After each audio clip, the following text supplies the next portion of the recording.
When I went to pick up my daughter-in-law's coat, the dry cleaner, someone I'd known for years, took me aside and muttered, "Leave with your grandkids before dawn."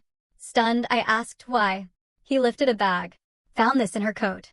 I looked inside, and everything fell silent. Can you imagine finding something so utterly terrifying hidden in your daughter-in-law's coat? A bank transfer for millions, alongside a photo of your own grandchildren with their innocent faces circled in angry red marker. My blood ran colder than ice. What in God's name did that even mean? That evening, the day's sticky heat still clung to my fingers as I carried a heavy market basket down our old, quiet street, where the peeling paint on houses whispered stories of years gone by. Arthur's Dry Cleaning appeared on the corner, its faded wooden sign swaying gently. I pulled a wrinkled yellow claim ticket from my purse. Just that morning, Chloe, my daughter-in-law, had pressed it into my hand, her voice soft but rushed. "Mom, please pick up the wool coat from Arthur's. I have meetings all day." I'd nodded without a second thought. Just another errand, like the countless others I always did for my children. When I walked in, the familiar scent of fabric softener mixed with steam filled the air. Arthur, an old man with glasses perched precariously on his nose, was behind the counter, flipping through a notebook with his bony hands. I handed him the ticket. He glanced at it, then nodded, disappearing wordlessly into the back storeroom. He usually sent the young man who worked for him, but today, he went himself, moving slowly as if trying to buy time. I waited, stroking the handle of my basket, thinking only about what I'd cook for Sophia and Leo, my grandchildren, that night. He returned with Chloe's coat, carefully wrapped in clear plastic, smelling of softener. But instead of handing it to me, he stopped. He scanned the empty shop, making absolutely sure no one else was there. My stomach clenched. This felt strange. Before I could ask, his rough, calloused hand gripped my arm tightly. "Eleanor," he murmured, his voice hoarse, barely a whisper. "Come here for a moment." Without giving me time to react, he led me behind a worn curtain that shielded the back of the shop. The sharp smell of bleach and steam made it hard to breathe. Piles of clothes, waiting to be ironed, were stacked like a messy wall, hiding us. "You need to see this," he said, his voice trembling. He opened a rickety drawer under the counter and pulled out a small, clear plastic bag. It was just big enough to make my heart stop. Inside was a bank transfer receipt, stamped in red, with a figure so large I had to look at it several times to be sure I wasn't mistaken. Millions of dollars. Who would keep something like that in a coat pocket? And next to the paper, a photograph, the innocent faces of Sophia and Leo, my grandchildren, with crooked, angry circles drawn over them in red marker. It looked like it was done in a fit of rage or worse, with some dark, chilling intention. I felt the blood in my veins turn to ice, my hands as cold as stone. "Arthur, what is this?" I stammered, my voice breaking. He just shook his head, his eyes wide with fear, as if even he couldn't bear what he'd found. "Eleanor, you have to get the children out of here immediately. Don't waste a second. You must be gone before sunrise." His voice was harsh, almost pleading. I wanted to ask him more. I needed an explanation, but he just pressed the bag into my hand, repeating, "I can't keep this here. It's too terrifying." I took the coat, my hands shaking so badly I almost dropped it. I tucked the bag deep into my pocket, feeling like I was carrying a bomb about to explode. As I left, my steps were uncertain, as if I were walking on air, unable to feel the ground beneath my feet. My basket tipped, and a few tomatoes rolled out, nearly falling onto the sidewalk. Outside, the world continued with its usual noise, the squeal of a bus's brakes, the calls of street vendors, the laughter of children running down the street. But in my head, only Arthur's insistent voice echoed, repeating like a funeral bell. Before sunrise, the sky darkened, dusk's gentle light swallowed by the thick night. I entered the house, my feet heavy as stones, the zip-top bag with its terrifying secret still deep in my pocket, burning like a curse. The large house, once filled with Sophia and Leo's laughter, was now frozen in an icy silence. Then, my son was on a business trip in Denver, hundreds of miles away. It was just me, my two small grandchildren, and the terrifying emptiness Chloe had left behind. My phone vibrated. A short message from my daughter-in-law. "Mom, I have an unexpected meeting. I'll be very late. Please take care of the kids." I stared at the words, and a nameless anxiety rose in my chest. Was it true, or just an excuse to hide something? I walked into the living room where Sophia and Leo were focused on playing with blocks on the old rug. "Sophia," 7 years old with big, round eyes, was carefully building a colorful little house. "Grandma, look. My house has a chimney," she shouted excitedly, her voice clear as a bell. Leo, only 4, was beside her, hugging a plastic dinosaur, murmuring a wordless song. Seeing them, my heart clenched. Just a few hours earlier, I'd thought they were safe in the arms of their family. But now, the image of those 2 red circles on the photo haunted me, an invisible threat lurking somewhere. I forced a smile, stroking Sophia's head. "It's beautiful, my love. Rest for a bit. Grandma will make dinner." But in my mind, everything was spinning. Arthur's voice wouldn't stop. "You have to leave before sunrise." I didn't know what I was running from, but my instincts as a mother and a grandmother screamed that those 2 children couldn't stay here a minute longer. I walked silently to my bedroom, locked the door, and with a trembling hand I dialed Grace, a nurse friend I trusted completely. Grace and I had been through so much together, from the lean years raising our children to the endless nights caring for my husband in the hospital. If there was anyone I could trust now, it was her. "Hello, Grace." "It's me, Eleanor," I whispered, my voice cracked with worry. "I need your help. Do you know a reliable taxi? One that can make a long trip tonight." Grace was silent for a moment, perhaps sensing the strangeness in my voice. "Eleanor, what's wrong? Why the rush?" I took a deep breath, holding back tears. "I can't explain right now. I just need a cab, as soon as possible." Grace didn't press, only answering briefly. "I'll call my brother. He's a driver. Very discreet. Give me 10 minutes. I nodded, even though I knew she couldn't see me, and hung up with my heart in a knot. I went to the kitchen, my hands moving quickly. Bread from the cabinet, sliced cheese, cookies the children loved. A couple of water bottles in a small bag. What else should I bring? I didn't know where I was going. Only that my grandchildren couldn't go hungry or be left helpless. From the kitchen, I looked toward the living room. Sophia was showing Leo how to build a bridge. Their laughter was like knives in my chest. So innocent. So carefree. With no idea of the storm that was about to break over our family. I wondered if I was wrong, if it was all a misunderstanding, if I was overreacting. But then the image of the photo with the 2 red circles reappeared in my mind, and I knew I had no other choice. I ran to the children's room. I opened the closet and grabbed a few items of clothing, the blue sweater Sophia loved, Leo's superhero pajamas, several pairs of socks. I also packed Sophia's yarn doll and Leo's toy car. I threw everything into a large suitcase, messy, but I didn't have time to organize anything. The streetlight flickered through the window, making my heart pound. I drew the curtains, afraid a curious neighbor might notice my strange haste. This town is small. Everyone knows everyone, and I didn't want anyone asking questions. My phone vibrated again. A text from Grace. *, the taxi is here. It's on the corner. My brother's name is Mike. You can trust him. *, I took a deep breath, trying to calm myself. I went out to the living room, knelt beside Sophia, and gently shook her shoulder. "Let's go, my love," I whispered, in the sweetest voice I could manage. "Put on your coat. We're going for a night ride." Sophia looked up, her eyes wide with surprise. "A night ride? Where to, Grandma?" I smiled, though inside I was a wreck. "To a very fun place. But we have to leave now, or it will be too late." Leo rubbed his eyes, starting to complain about being woken up. "I'm sleepy, Grandma," he mumbled drowsily. I pulled a piece of candy from my pocket and put it in his hand. "Here, be a good boy. Come with me. You can sleep later." Leo grinned from ear to ear and immediately forgot about being tired. I picked him up, took Sophia by the hand, and hurried toward the taxi waiting on the corner. The hallway to the door seemed endless, my sandals dragging against the cold floor, rushed and trembling. I put the children in the back seat and carefully buckled their seatbelts.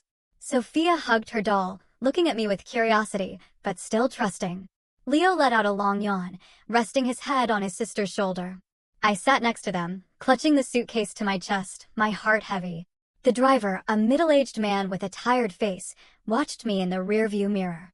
"Where are you headed at this hour, ma'am?" he asked, his tone concerned. I swallowed hard, my voice breaking. "To the bus station, please. As fast as you can." The car started, breaking the stillness of the night. Through the window, I watched the house recede, sinking into the darkness like a tomb, holding secrets and betrayals. The bus station at midnight was as bustling as a market that never sleeps. Neon signs, green and red, flickered over old posters, making my head spin. The calls of street vendors, the horns of buses, and the screech of suitcases rolling on the concrete mixed into a chaotic concert. And yet, that disorder made me feel safer, as if my grandchildren and I could get lost in the crowd and escape the invisible gaze that was watching us. I held Sophia's hand tightly. Leo was sleeping soundly on my shoulder, his warm breath on my neck reminding me that I had to stay strong, even if I felt broken inside. I approached the ticket counter, trying to sound calm as I asked, 3 tickets to Charleston. The last trip of the day.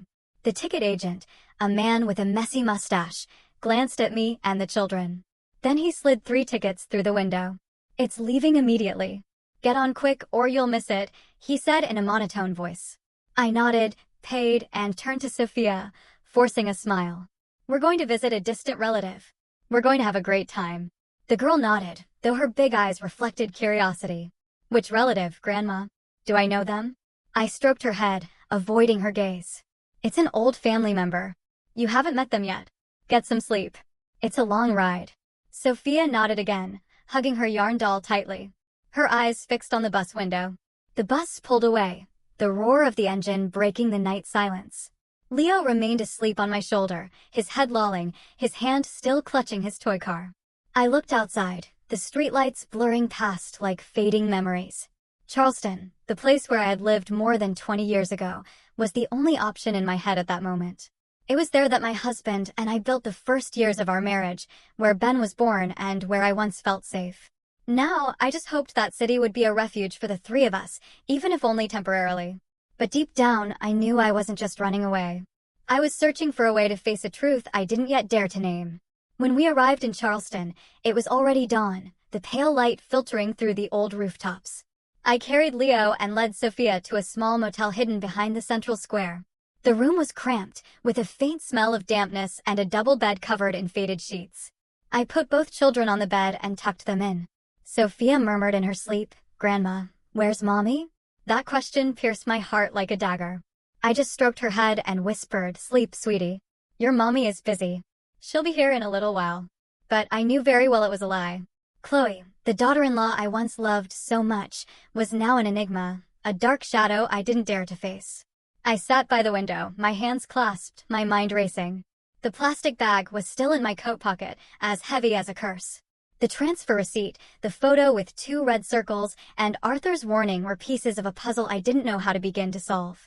I thought of Ben, my son, who was so far away. I wanted to call him, to tell him everything, but every time I picked up the phone I stopped. If I was wrong, if it was all a misunderstanding, I would destroy his family. But if I was right, if Chloe was really involved in something terrible, how could I tell my son that the woman he loves, the mother of his children, could be betraying all of us? In the midst of my confusion, an idea sparked. I had to go to the church. Father Michael, the elderly priest in Charleston, was the only one I could trust right now. He had been with me when my husband died. He held my hand through the darkest days.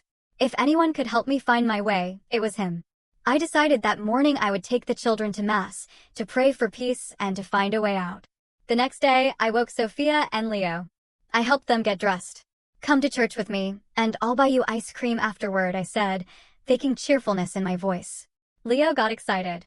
Chocolate, Grandma. I smiled and nodded, though inside I was filled with worry. We walked to St. Francis Church, where the ancient stone walls and the ringing of the bells gave a rare sense of calm. Sophia held my hand while Leo ran ahead with his toy car dangling from his fingers. Looking at them, all I prayed for was to preserve that innocence. Forever. Father Michael recognized me as soon as I entered the church. His white hair shone under the light streaming through the stained glass windows, and his kind but piercing eyes looked straight at me. It's been too long, he said in a warm voice. What are you and your grandchildren doing here? Is something wrong? I just nodded, unable to speak in front of the children. After Mass, I let Sophia and Leo play in the church's backyard where other children were running around. I asked Father Michael for a private conversation. In a small, quiet room behind the altar, the smell of old wood and melted wax helped me breathe easier. Gathering my courage, I told him everything. Chloe's coat, the transfer receipt with a huge sum, and the photo of Sophia and Leo with 2 terrifying red circles. I handed him the plastic bag, my hand shaking. Father Michael was silent for a long time, his hands clasped together, his face growing harder by the second. Finally, he sighed and said in a grave voice, Eleanor, this is beyond what a priest can handle. This isn't just a family matter. This is a much greater danger. You need someone who understands the law. He paused, looking at me with deep concern. I know someone who can help. Victoria, a very good lawyer and a parishioner here. She'll know what to do. I nodded, feeling a ray of hope light up in the darkness. That same afternoon, in the small confessional, I met Victoria for the first time. She was young, maybe a little over 30, with short hair and eyes so sharp they seemed to see everything. Wearing latex gloves, she carefully opened the bag and examined the receipt under the dim yellow light. This transaction code belongs to a ghost company registered through an offshore account, she said as her fingers typed quickly on her laptop, her face serious with concentration. A non-existent company. She paused and pointed to the last line of the document. Signed by Julian Cortez. That name meant nothing to me. But when Victoria looked at Father Michael, they exchanged a meaningful glance. That man has been involved in financial fraud and money laundering, Victoria said in a low voice. This is not simple, Eleanor. I felt my hands resting on the wooden table begin to tremble. But why my grandchildren? I asked, my voice breaking. Why are their faces marked in red? Victoria didn't answer right away. She just looked at me with compassion. We need to investigate more, she said finally. But the first thing is for you and the children to stay here where you'll be safe. I will contact some trusted colleagues to look into this. Father Michael placed his hand on my shoulder, his voice soft but firm. God will protect you and your grandchildren. But you must be strong for them. I hugged Sophia and Leo as we left the church. As the gray afternoon covered the cobblestone streets, the bells rang behind us, reminding me that I was no longer alone. The next day, I found myself in front of a motel door in Charleston, my heart on fire. Sophia and Leo were playing in the yard of Grace, my old nurse friend whom I trusted completely. Through the wooden fence, I watched them. Sophia was teaching Leo how to blow soap bubbles, and their crystal-clear laughter filled the sunny morning. I smiled, but that smile felt heavy, as if every second spent there was stolen from them. Grace, can you watch the kids for a day? I asked, trying to stay calm. I have to go back to my town to sort out some important personal matters. Grace looked at me. Her sharp eyes seemed to want to ask more, but she just nodded. Don't worry, Eleanor. The children will be fine with me. I'll make them pudding and tell them stories. I squeezed her hand, saying nothing more, but with infinite gratitude in my heart. I took the first bus of the morning back to town, huddled in a seat at the back, the plastic bag still in my coat pocket, a constant reminder of the terrifying secret I was carrying. The landscape passed by the window, dry cornfields, dilapidated houses, but I saw nothing but the image of the two red circles on the photo of Sophia and Leo. I wondered what I was doing. If it was right to leave the children behind and return to this dangerous place. But I knew that if I wanted to protect them, I had to uncover the truth, no matter how cruel. The family house appeared as the bus pulled into the last stop. It was silent, cold. It was no longer the home Ben and I had built over so many years. Now it felt like a crime scene, waiting for me to discover it. I took the spare key from the bottom of my purse, my hand trembling as I opened the gate. The squeak of the hinges echoed in the silence, making me turn my head with a start. The street was deserted, only a few dogs barking in the distance. I went inside and locked the door, feeling like I was crossing into another world where everything I had believed could crumble. The living room was just as I had left it the day before. Chloe's light blanket was thrown carelessly over the sofa, as if she had been there just hours ago. On the side, a half-drunk cup of coffee, the dried foam now a brown stain. I stood there, looking around, trying to find some sign, some clue to explain what was happening. But the air inside the house was heavy, as if even the walls were keeping secrets. I didn't hesitate any longer and went straight to Ben and Chloe's room where I knew there was something I needed to check. Under the closet, the small gray safe was still there, motionless like a silent accomplice. I remembered Ben's birthday a few months ago when Chloe, drunk after several shots of tequila, had blurted out the combination while laughing with me. Mom, you wouldn't believe it. Ben always tells me to change the code, but I like May 12th, 2018, our wedding day. At the time, I just laughed, thinking it was an unimportant detail. But now, that sequence was the key to opening the door to the truth. I knelt, dragging the dust-covered safe out. My hands shook as I turned each number. 120518. The dry click echoed like a gunshot in the silence, making my heart leap. I opened the heavy door of the safe, breathing heavily. Inside, stacks of dollar bills were neatly piled. The green glow left me stunned. Tens, maybe hundreds of thousands of dollars. A sum my family had never dreamed of. Next to them, a pile of fake passports and IDs with unfamiliar names: Maria Gonzalez, Juan Alvarez, Sofia Morales. I flipped through them one by one, my heart pounding as if I were reading a list of ghosts. In a corner were 2 sealed cell phones, ready to be activated on some plan. But what took my breath away were the papers at the bottom. 3 business-class plane tickets from Chicago to Madrid, in the names of Chloe, Sophia, and Leo. Ben's name was not there. I checked them over and over, hoping I was mistaken, but the cold truth was like a knife piercing my chest. Chloe was planning to escape, to take my grandchildren and leave my son behind like an obstacle.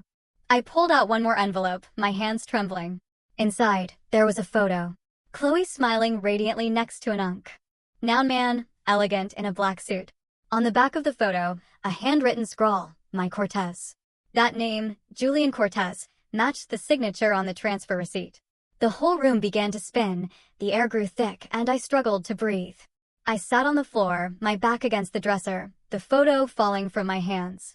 Chloe, the daughter-in-law I had loved like a daughter. The one who cooked with me for family meals. The one who hugged me, crying, when Ben had trouble at work. That woman was betraying us. Not only was she betraying Ben, but she was also planning to take my 2 grandchildren as if they were part of a deal. I thought of Sophia with her innocent smile as she drew pictures for me, and of Leo with his habit of hugging my legs whenever I baked. How could she be so cruel? How could she circle their little faces with a red marker as if they were merchandise? At that moment, the familiar sound of my neighbor, Mr. Henderson's truck, rumbled down the street. I jumped. Hurriedly, I put everything back in the safe, trying to leave it as it was. My hands were shaking so much that I dropped a passport, but I managed to pick it up. I pushed the safe back into place and closed it. My heart was pounding so hard it felt like a guilty person's. I stood up, wiped the sweat from my forehead, and tried to calm down. As I headed for the door, I spotted a torn envelope in the kitchen trash can with the logo of a foreign bank shining in the light. Instinctively, I took it. I put it in my jacket pocket without a second thought. When the door slammed shut behind me, I walked out onto the street as if floating. I knew I wasn't just running away. In my pocket, I carried the proof of a terrible plan.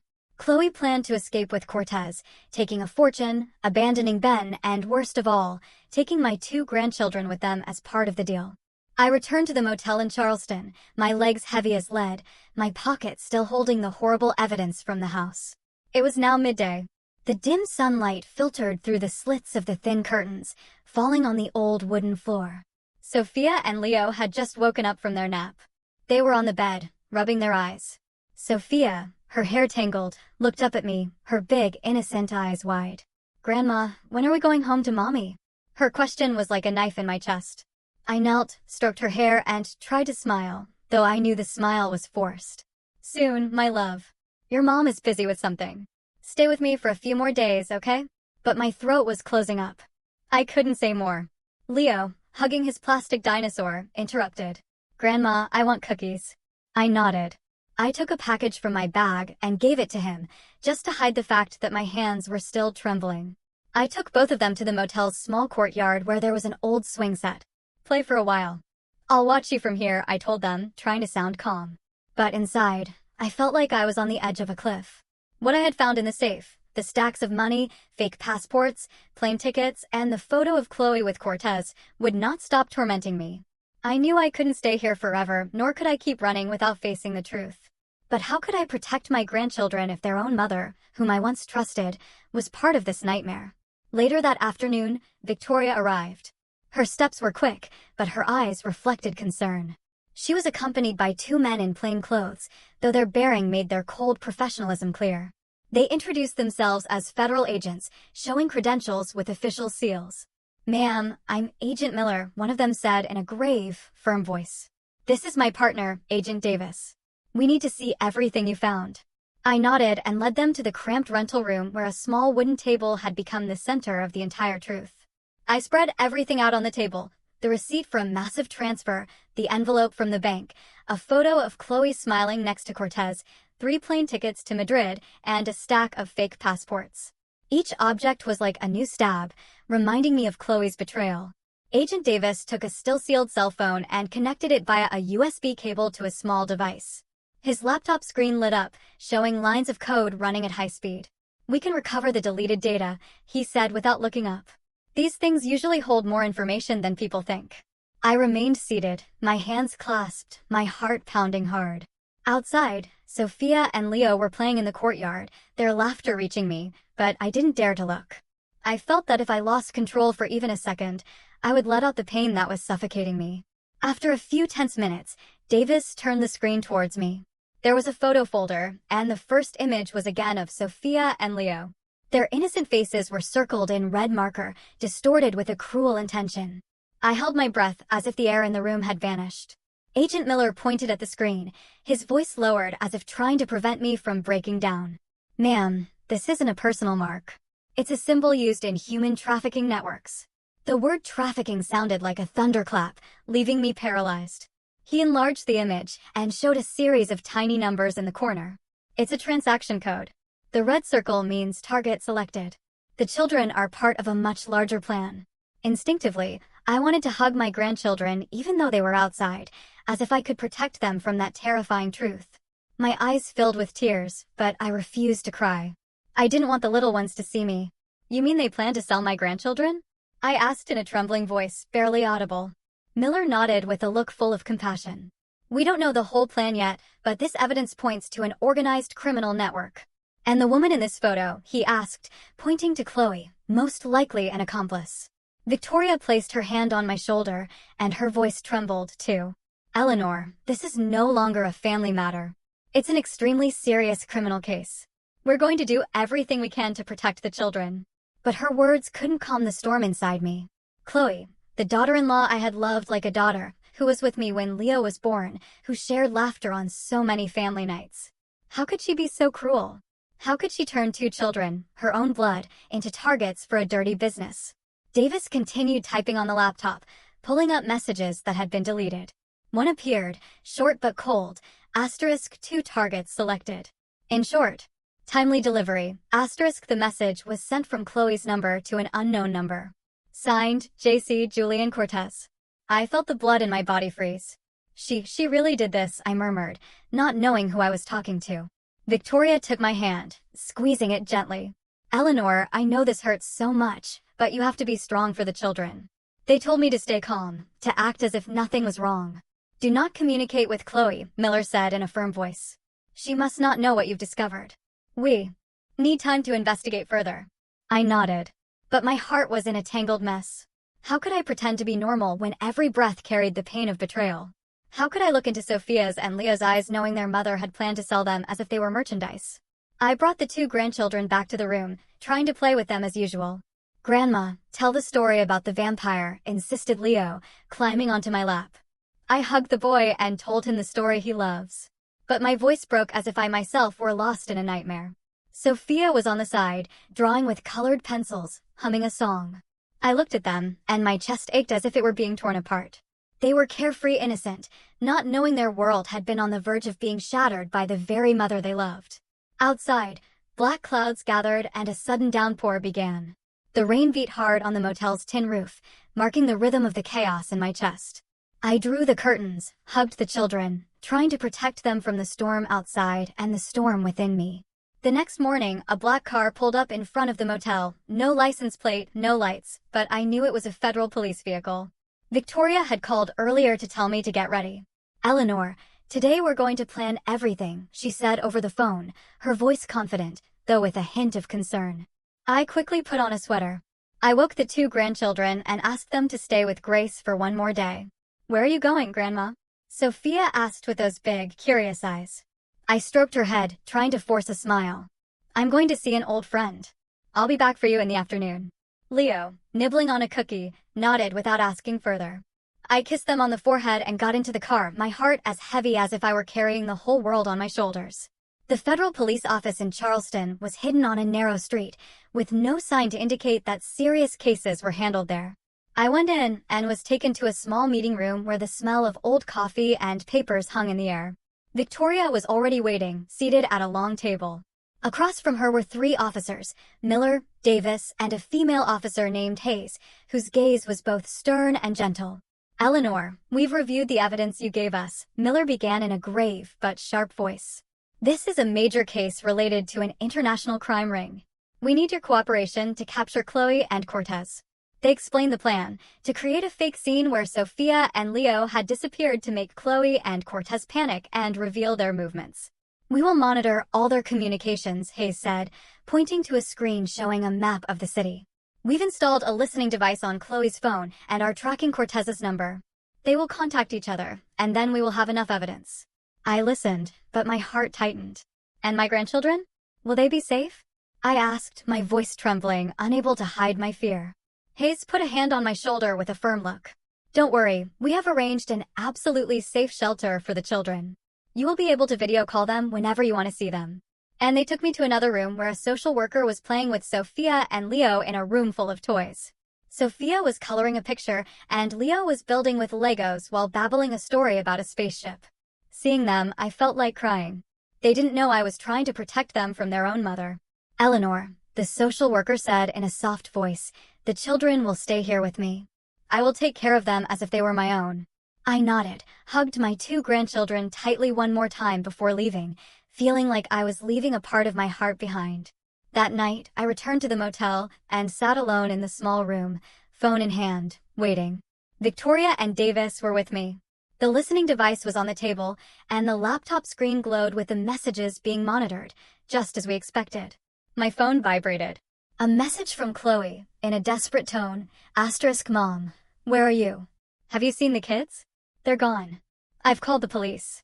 I'm scared to death. I read the message and felt my heart clench. How could she fake it like that? How could she write those words when she herself had planned to take my grandchildren away? Davis motioned for me not to answer, just gently shaking his head. Let her get tangled up on her own, he murmured. Half an hour later, Chloe's phone called an unknown number. The listening device activated, and her voice came through the speaker, nervous and trembling. Cortez, the children are gone. I had everything ready, but I can't find them anywhere. The man's voice on the other end was hoarse and annoyed. Calm down. We can't back out now. The plane tickets are already bought. The buyer on the other end is waiting. If we don't have the merchandise, we'll be in big trouble. The word merchandise was like a knife twisting in my skin. I clenched my fist, my nails digging into my palm, trying to hold back tears. Sophia and Leo, my 2 little angels, being called merchandise. I wanted to scream. I wanted to go confront Chloe, but Davis motioned for me to be quiet. His gaze cold. The call ended, but Chloe continued sending messages to Cortez. *, if we don't find the children, the whole plan will fall apart. You have to do something, *. Davis gave a cold smile. Let it fall apart. That's how it should be, he said in a grave voice. This confession will be irrefutable evidence at trial. Victoria took my hand and squeezed it gently as if trying to give me strength. Eleanor, we're almost done with this, she said. But her voice also broke, as if she herself felt my pain. I stayed there, my cold hands clasped, feeling both a deep fear and a strange relief. Relief because I knew Chloe and Cortez were digging their own graves, but the pain still crushed my chest. I thought of the past days when Chloe was a shy young woman, newly arrived in the family. When she would sit with me in the kitchen, kneading bread and telling me her dream of opening a small shop. I loved her. I thought she was part of the family. But now every memory was like a wound that opened wider each time I recalled it. Outside the window, the night was thick, without a single star. I heard the soft murmur of several unlit car engines parked silently on the street corner. They were like beasts, waiting, patiently biding their time. I looked at Victoria, then at Davis, and felt like I was entering a chess game whose end I did not know. Eleanor, you did the right thing, Victoria said, her voice low but firm. You saved your grandchildren. I nodded. But inside, a doubt began to grow. Had I really saved them, or was I just dragging them into a new nightmare? That night, darkness covered Charleston like a thick veil. I was sitting inside a Federal Police Command vehicle parked 2 blocks from a cheap hotel on the outskirts of town. The air inside the car was heavy, the smell of engine oil and cold coffee mixing and making it even harder for me to breathe. Victoria was beside me, her gaze as hard as steel, but her hands were clasped tightly as if trying to contain her tension. Officer Hayes, who had reassured me that morning, was adjusting the radio, her voice deep but clear. Eleanor, you just stay here and listen. We'll handle everything. But how could I be calm when my heart was beating so hard it felt like it would burst from my chest? Sophia and Leo were safe in the police station's playroom. But the mere thought that I was about to witness Chloe's betrayal made me tremble. Over the radio, short, sharp commands were heard like knives. Alpha Team, position on the northeast corner. Bravo Team, control the rear exit. The target is heading to the meeting point. I clenched my hands tightly, my nails digging into my palms, trying not to show my fear.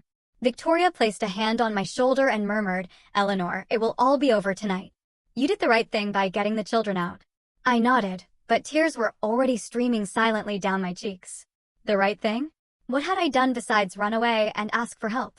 Yet deep in my heart, I knew I had no other choice. I had to protect my grandchildren, even if the price was facing the heart-wrenching truth about my daughter-in-law, whom I had once loved like a daughter. Hayes turned on the live feed from the listening device, and Chloe's voice echoed, shaky and fast. "Cortez, I don't understand. Where are those two? Without them, what are we going to deliver in the deal?" Every word cut me like a knife. Deal. That word made me want to scream, to lunge out and slap her. How could she refer to Sophia and Leo, her own children, as if they were merchandise? Cortez's hoarse, rough voice replied, "Shut up. First, let's go to the hotel. The intermediary is already waiting there. If we don't bring the merchandise, we're finished." I held my breath as if the air inside the car had vanished. Intermediary, merchandise. Those words were needles in my chest, reminding me that this wasn't just a family betrayal, but a monstrous crime. Hayes whispered into the radio.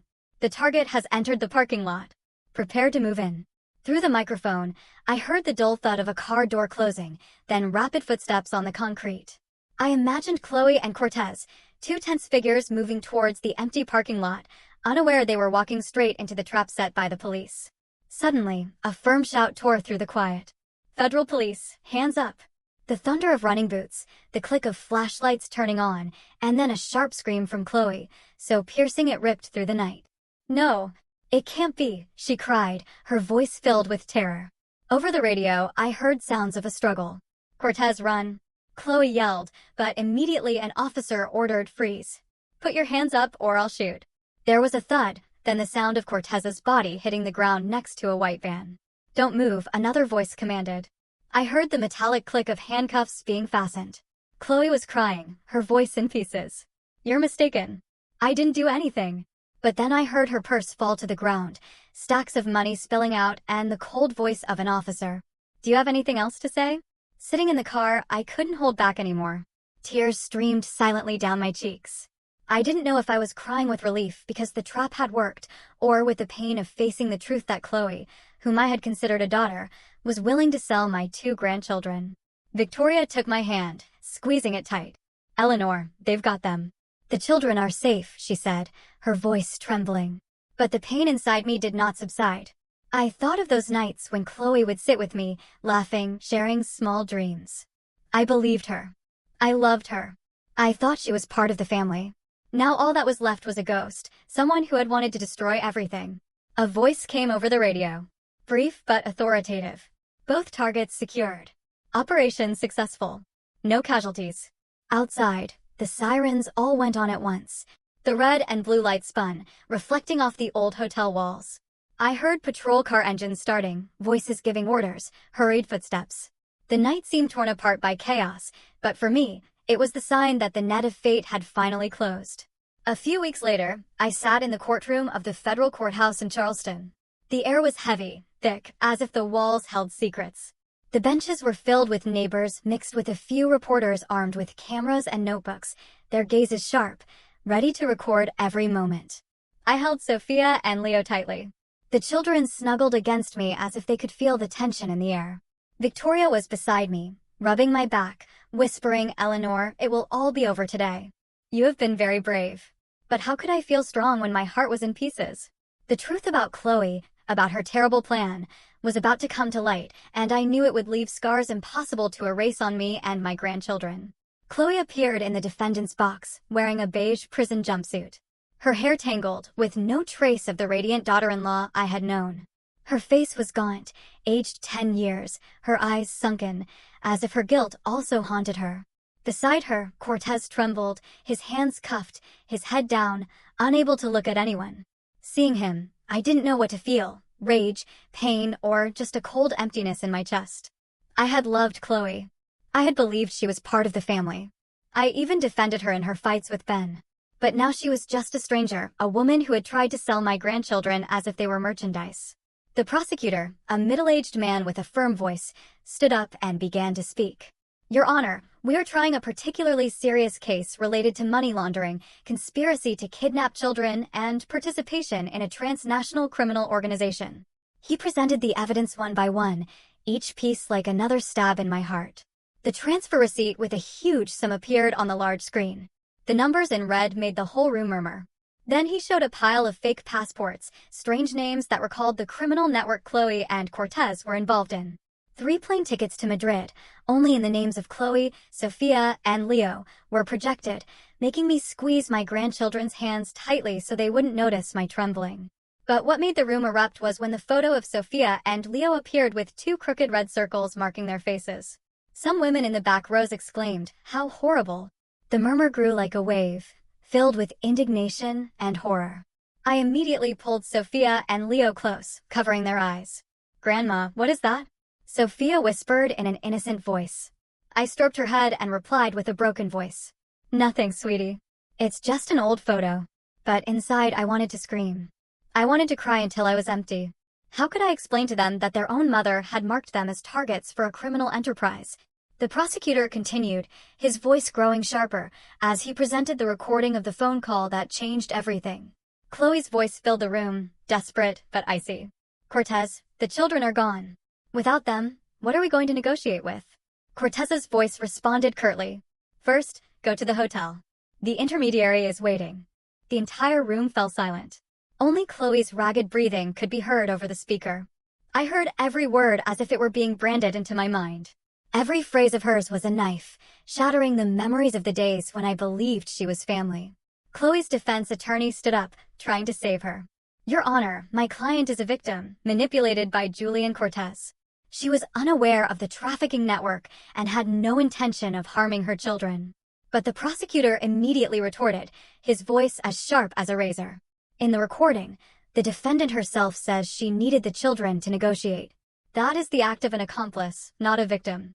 He pointed to the screen where the tape replayed, and Chloe's words echoed like an undeniable confession. Cortez remained silent, head bowed like someone accepting his fate. When the judge's gavel struck, the entire room froze for a moment.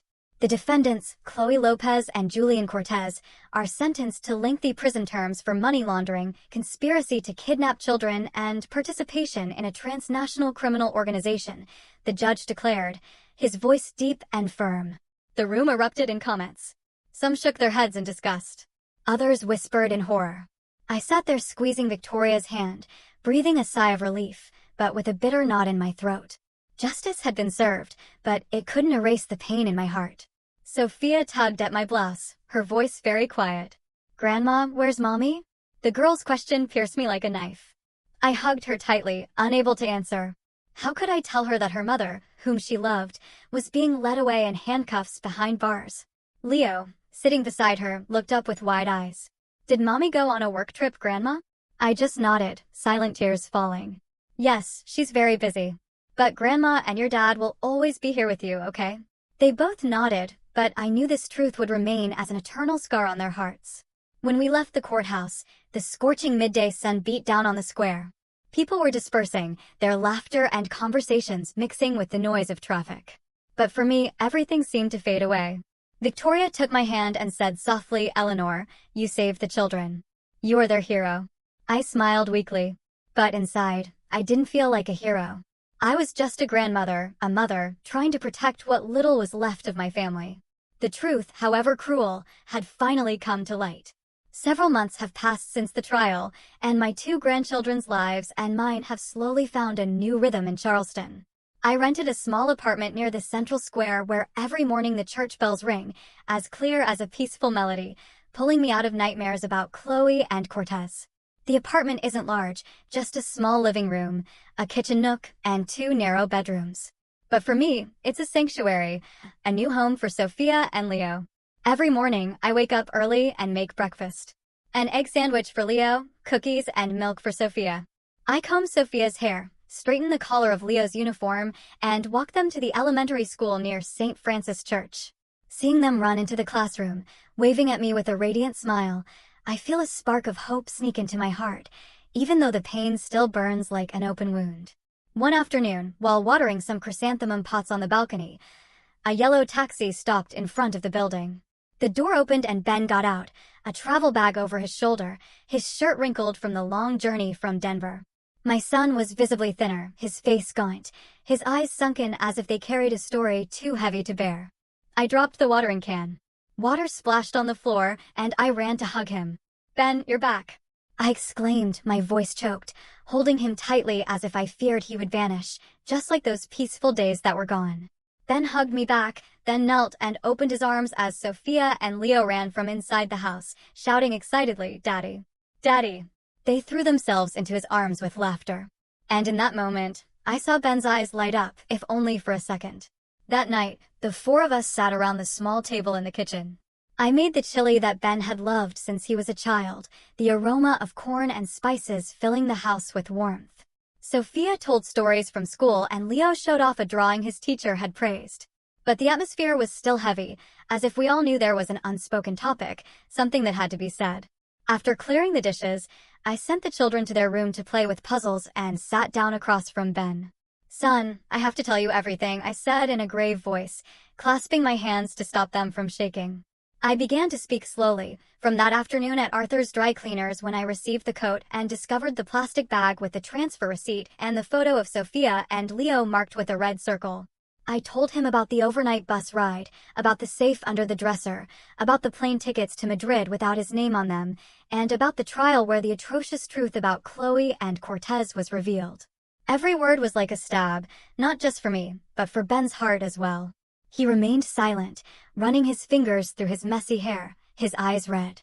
And when I told him the part where Chloe called the children merchandise to negotiate with, Ben slammed his hand on the table, and his voice broke and said, "Enough, Mom." He stood up and began pacing in the small room as if he couldn't bear the weight of the truth. "Mom, the truth is I've suspected Chloe for a while now," Ben said, his voice full of anguish. "She used to leave early and come back late. She would hide her phone, and suddenly large sums of money would disappear from the house. I would ask her, but she always said it was for work. I didn't want to believe she could do something wrong. I thought I was protecting the family, but it turns out I was just a fool." He stopped, turned his face away, his shoulders shaking. I stood up, took my son's trembling hand, saying nothing, just silently sharing his pain. I knew Ben's suffering wasn't just from his wife's betrayal, but also from the feeling of helplessness at not being able to protect his two children. Sophia and Leo came out of their room silently as if sensing the tension in the air. Sophia was hugging her yarn doll and asked quietly, "Grandma, is Daddy sad?" I nodded, pulling her closer and putting another piece of meat in her bowl. "Daddy is just tired from the trip. Eat up." Leo joined the conversation with an innocent voice. "Daddy, can we play with Legos tomorrow?" Ben smiled weakly and stroked his head. "Yes, we'll play tomorrow." But I knew that smile was nothing more than a mask to hide his broken heart. After dinner, when the children were in their room, Ben sat next to me and said firmly, "Mom, I'm filing for divorce. I'm going to get full custody of the children, and with you, I'm going to build a new life for them." I looked at him and saw in his eyes a determination I hadn't seen in a long time. "Are you sure, Ben?" I asked, my voice trembling. He nodded, squeezing my hand. "I can't. Forgive her, Mom. It's not for me. It's for Sophia and Leo. They deserve a safe life, and I will do everything to make them happy." I nodded, tears in my eyes. At last, my son had found the courage to face the truth, even though it hurt so much. That night, I stood on the balcony looking at the dimly lit street. The yellow light from the lampposts cast flickering shadows. From inside the house, Ben's voice reading stories to the children mixed with the pure laughter of Sophia and Leo. And then the teddy bear said, "I'm not afraid of the dark anymore," Ben read. And I heard Leo exclaim, "What a brave teddy bear." The sound of pages turning added to the atmosphere, bringing a fragile but priceless peace. I closed my eyes, took a deep breath, and felt a little warmth return to my heart. Time passed quietly. The small apartment I had rented truly became a home, where little by little, the wounds of 3 generations began to heal. The court had already made its final ruling, granting full custody of Sophia and Leo to Ben and me. Hearing the news, I sat on the sofa, clutching a hot cup of tea, feeling as if the heavy weight that had been crushing my chest was finally lifted. Every Sunday morning, I took Sophia and Leo to the nearby park. The bells of St. Francis Church rang, mingling with the singing of birds in the trees. Ben, who now had a stable job in Charleston, would play football with Leo on the green grass. The boy, with his short little legs, would run after the ball, smiling from ear to ear. "Dad, kick it hard." Meanwhile, Sophia would happily ride her tricycle around the fountain, her high ponytail waving in the wind. I sat on a bench, savoring a hot cup of coffee, watching the three of them play under the Sunday sun. The light filtered through the leaves, scattering golden flecks on the ground, and in that moment, I felt a peace I had never felt before, as if the storm had passed, and the sky was finally clear again. One afternoon, the whole family went to the market in the central square. The air was filled with the aroma of grilled hot dogs and fresh fruit. Sophia, her eyes shining, chose an old comic book for herself at a bookstall, eagerly flipping through each page. "Grandma, this one has a princess who rides a dragon," she exclaimed, showing me the book. I smiled and stroked her head. "You chose well. I'll read it to you tonight." Leo, on the other hand, insisted on a superhero-shaped balloon, pulling on Ben's shirt. "Dad, buy it for me. Superheroes fly really high." Ben laughed, pulled out his wallet, and paid while I quietly chose the freshest bunches of vegetables, some bright red tomatoes, and a bag of corn to make chili. These simple moments, like small pieces of a puzzle, were slowly putting the family that seemed to have been broken back together. In the apartment, I taped Sophia's and Leo's clumsy drawings to the living room wall. There was one with 4 people, me, Ben, Sophia, and Leo, holding hands under a red roof with a big sun and a few white clouds. Sophia pointed to the drawing, proud. "This is our house, Grandma. I chose the red roof because it's my favorite color." I looked at the picture with a soft smile, but I felt a lump in my throat. Their mother wasn't in the drawing, and I knew that no matter how hard I tried, that emptiness would always be there. I just hoped that Ben's love and mine would be enough to fill a little of that void in the children's hearts. Sometimes I would see Chloe's picture in the newspapers, usually in short articles about the case, accompanied by a photo where she looked gaunt and lifeless behind bars. Every time it happened, I would hide the paper, burying it at the bottom of the trash can, not wanting Sophia or Leo to see it. They were too young to understand, and I didn't want their pure smiles to be stained by a cruel truth about their mother. But I knew that one day I would have to tell them. I would have to explain why she was no longer there. That thought made me shudder. But I repeated to myself that when the time came, I would find a way for them to understand without that pain destroying them. At night, when Sophia and Leo were fast asleep, I would sit at the kitchen table and open the old journal I had started writing in my first days in Charleston. My hand, now less shaky, would glide over the pages, leaving these words, "Asterisk today, Sophia drew a family. She doesn't know that this red roof is all we have. But I will do whatever it takes to make sure it always stands strong. They will grow up surrounded by love and truth, not lies or fear. And never again will anyone dare to use a red pen to mark their faces." Asterisk, I closed the notebook. I turned off the light, leaving only the sound of my 2 little angels' quiet breathing in the next room, and the soft murmur of the night wind coming through the window. Sometimes in my dreams, I still see Chloe's image. Not the one from the courtroom, but the one of that young woman who one day timidly entered my house with a bouquet of daisies in her hand and a nervous smile. I wake up and the tears fall silently, not out of nostalgia, but from the pain of a betrayed trust. But then I hear Sophia calling me cheerfully from the living room or Leo's mischievous laughter as he plays with his dad. And I know I can't let the past drag me back down. I wipe my tears. I get up and prepare a new day for my little family. One night, after reading a story to my 2 grandchildren, Ben stayed with me in the living room. "Mom, I found a study job here," he said, his voice deep but firm. "I want to stay in Charleston. Raise the kids with you. We'll make it, right?" I looked at my son and saw in his eyes a determination I hadn't seen since he was a boy. "Of course we will, son," I replied, taking his hand. "We'll make it because we have each other." Ben smiled. And for the first time in many months, that smile was no longer heavy with burdens. In the darkness, as the streetlight filtered through the slits in the curtains, I understood that my family, after the storm, had truly been reborn. It was a painful rebirth, built on the broken pieces of trust and love, but it was full of hope. I got up, went out onto the balcony, and looked at the quiet street. The church bells rang in the distance, like a reminder that no matter how cruel the past had been, me, Ben, Sophia, and Leo would keep moving forward, with love as a beacon lighting the way. In the depths of my heart, I understood that everything that happened wasn't just my family's tragedy, but also a warning to everyone. Sometimes the person who hurts you is precisely the person you trusted the most. Naivety, blind faith, can become the open door for darkness to enter. But I also understood that the love and courage of a mother, of a grandmother, always have the strength to protect and guide. Learn to look closely at the strange signs. Don't close your eyes for fear of facing the truth. A family is only truly preserved when we have the courage to defend it with all our hearts and with firmness, even in the face of the most painful betrayal. If you were in my shoes, faced with such an unthinkable betrayal, what would you have done? Would you have gathered the courage to confront the darkness, or would you have tried to keep the peace, no matter the cost? I really want to know your thoughts on this.